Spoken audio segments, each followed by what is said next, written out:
The late First Lady was a pillar of support for President Kim Dae-jung as they braved through a turbulent path.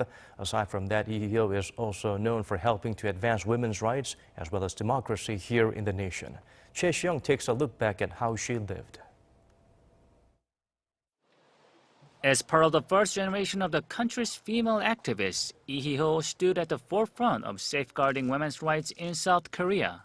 She organized one of the nation's oldest civic groups on women's rights and in 1989 helped to bring revisions to family law so that married women could get equal footing in dealings to do with inheritance, among others.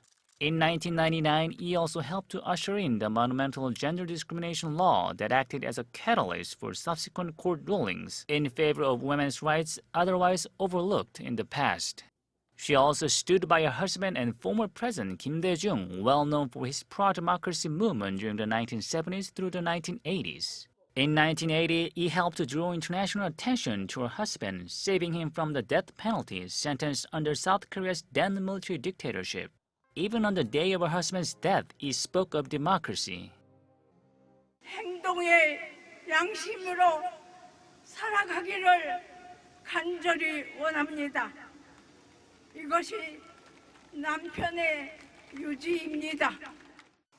He also exerted efforts to improve inter-Korean relations. In 2000, she accompanied her husband to Pyongyang for the first historic summit between the two Koreas and served as special envoy to the North in 2011 to send her condolences to the late Kim Jong-il. The former First Lady also served as the head of the Kim Dae-jung Peace Center, which was founded by her husband to promote inter-Korean reconciliation and world peace. 다음 세대 분단의 아픔을 물려주어서는 안 된다는 것을 생각했습니다. More than a widow of a former president, late First Lady Lee is remembered as a great activist who advanced the values of democracy and women's rights while pushing the Korean peninsula an inch closer to peace. Choi Si-young, Arirang News.